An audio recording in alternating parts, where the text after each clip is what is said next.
Well, welcome back to Book It. We're interviewing Wayne M Kuhn, uh, an award-winning author and workshop trainer, and we're talking about Wayne's new book, It's Time to Recharge.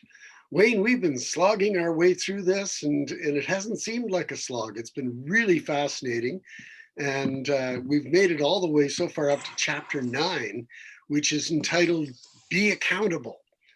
And Yes. I love the idea of this. You know, the idea of what gets measured gets done is one of my bylines. And you start this chapter off with a little subchapter called "Looking at Results." And I wonder if you can tell us why you started off with looking at results as the beginning of being accountable. Yes, Bud, good to see you. And yeah, let's talk a little bit about results. I think sometimes people don't look at results and analyze results like they should. Sometimes we accept results as a matter of fact. Well, that's the way it is. There's nothing we can do about it. That's the results. You know, it's the end result. It's win or lose or halfway there. If I get 60% in the test, well, that was my result. So on to the next thing. And I don't think we look at the result and take be accountable to that result, take responsibility for that result, and look back and say, why did I get here? You know, did I do everything I should have done? And oftentimes there is something we've missed, or sometimes we did exactly what we were planning on doing, but the result wasn't where we wanted it to be. And so I find there's a term results oriented sort of thing. People that are results oriented control their outcome constantly, and they're constantly, it's like a loop sort of thing. So a big part of accountability is looking at those results and understanding and taking ownership to why they are what they are. You mentioned analytics a little bit in terms of looking at results. Yes, I think analytics is a nice word, fancy word for looking at the actions. Remember the formula is first we have our dreams, our thoughts, our feelings, our actions, and then our results. So in any one of those, 3 ahead of results can affect it. So was my vision very crystal clear of what I wanted? And what I wanted is, does it excite me? Am I passionate about really wanting that? And then my actions, am I doing what it takes to get that result? So any one of those 3, if they're faulty or they're not, you're not committed to it, then the results may not be where you want to go, or may not you get the results. Yeah. So you can see there's some moving parts there, but it's a matter, and I think that's where the analytics come in, is to look at each one of those very seriously. That makes a lot of sense to me. Another aspect of looking at results is looking at them from the outside. That is to say, I'm not always sure that I'm the most objective person when I'm looking at my own results. You know, well, I did great. You know, it's like if I'm saying I have an objective to lose weight, and I lose 1 ounce. It's like, yes, I lost weight. You know, but you talking here about the idea of having a coach, and I think this ties into, you know, who's looking at the results. Tell me a little bit about that. I've had some really good personal experience around this piece, and it's kind of a passion in the book about myself, in that I hated accountability. Hate's a pretty strong word, but I avoided it. I didn't like it. It didn't feel good. And I think the reason is I don't like somebody coming and telling me what to do, sort of thing. And that's the perception I have of being accountable. Oh, you know, it's like that teacher with the ruler, you know, and a whack, you know, you didn't do your homework. You're like, well, now I'm an adult. I don't need that crap. So I don't want any accountability, you know? And so that's kind of my attitude in going in. I had a big aha when I joined Weight Watchers. So, and there's a program, and I'm not here to endorse them, but it's a program that's set out exactly, very organized. It measures results, and on top of it all, very encouraging. And that's something you and I see in Toastmasters, is we encourage people to move ahead. And it doesn't necessarily matter the results, as long as the results are one step better than they were yesterday. And so we encourage people to move ahead and move ahead. So what Weight Watchers did is it gave me accountability, but it also encouraged. And that piece, and I got a new aha, kind of a new definition maybe for accountability, and that it's not a negative force, it's a positive force, and it's a recharged force. And so therefore the accountability we're looking for is encouragement, and people that we kind of meet up with, and people that we form relationships with us are there to encourage us to be better people. And that's where accountability really changed my view of what that whole thing was about. So yeah, it's a very good experience. It's interesting you mentioned Toastmasters, because when I first started going to Toastmasters and I was having someone evaluate my speeches, I was a little nervous because I thought, well, maybe they're going to tell me I'm terrible or something like that. And of course, at Toastmasters, we encourage the evaluators to use a 2-to-1 ratio, two things that you're doing very well and one thing that you could get better at.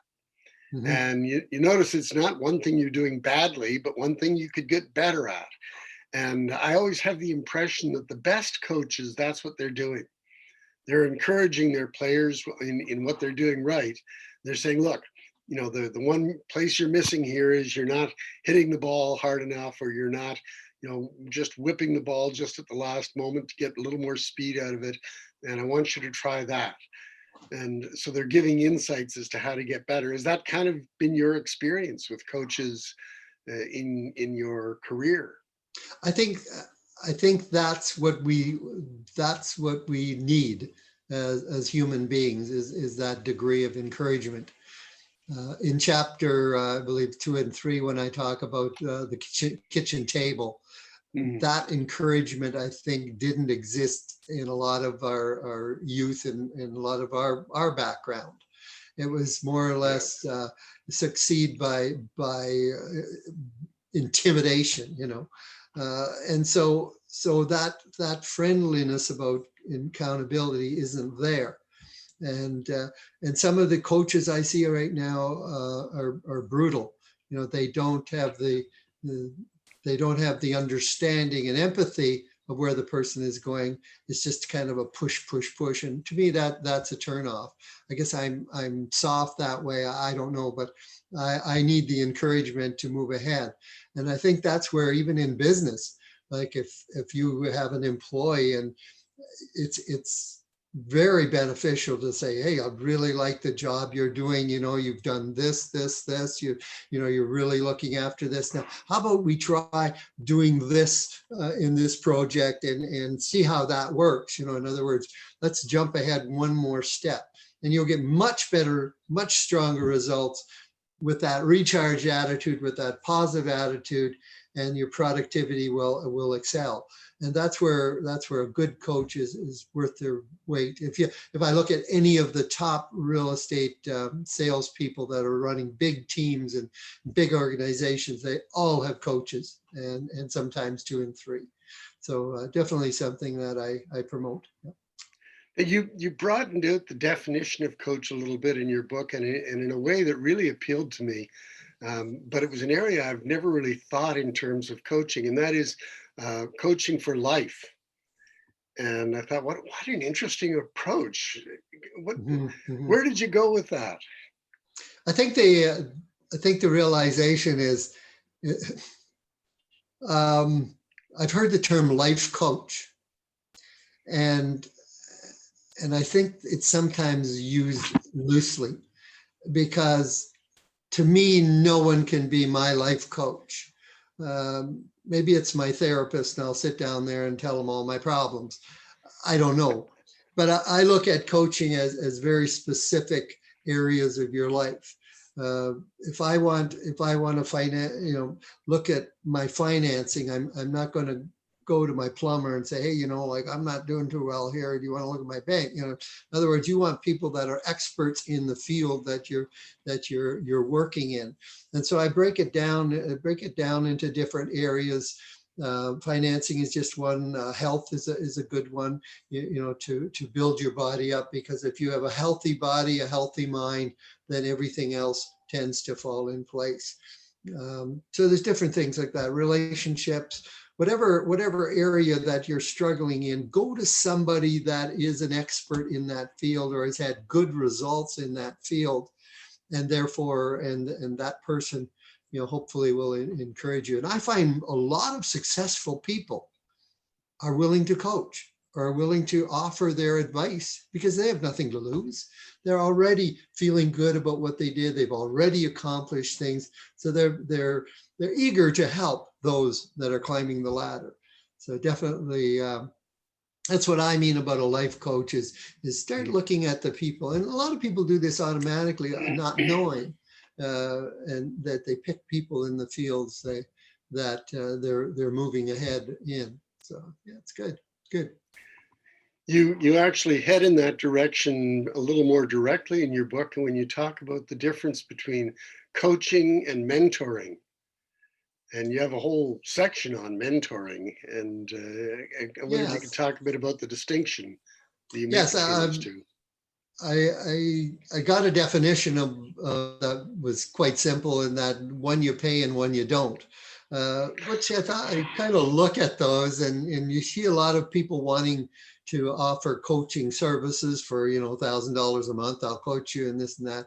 And I think you really have to be careful that you're getting value for your money, because sometimes people just do it as a business, but really the material they work with, you could read out of a book.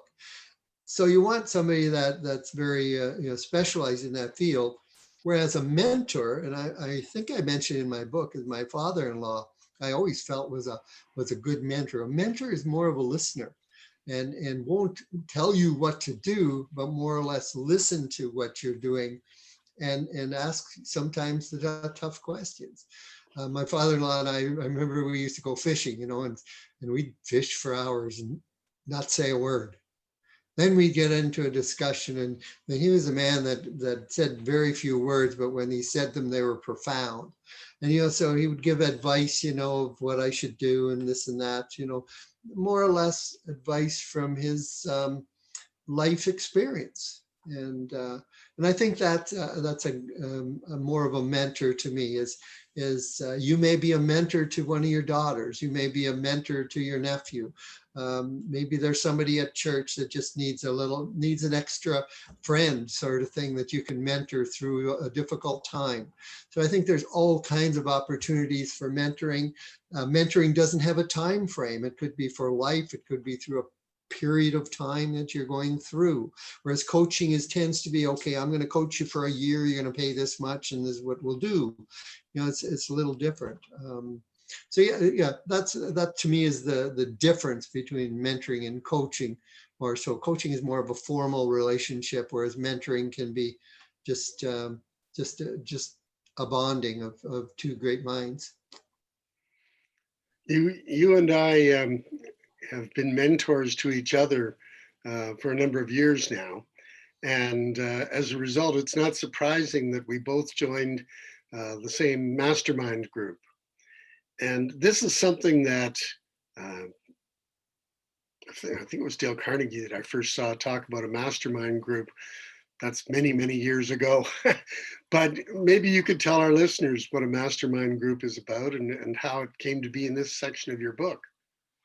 Yeah, I think masterminding is something I actually got, I think, from Napoleon Hill and Think and Grow Rich. It's been around for many years, but and I see it in different forms, and I've been in a number of different masterminds, but I think it's just a collaboration of great minds. And it's not a big group. Maybe you have 6 to 8 people that get together on a regular basis, maybe once a week, once a month, and share their challenges and I think there's a lot of people that are in industry that do a lot of masterminding. They may not call it masterminding, but they'll get together and over lunch and they'll share ideas and share leads, and they'll share strategies, business strategies.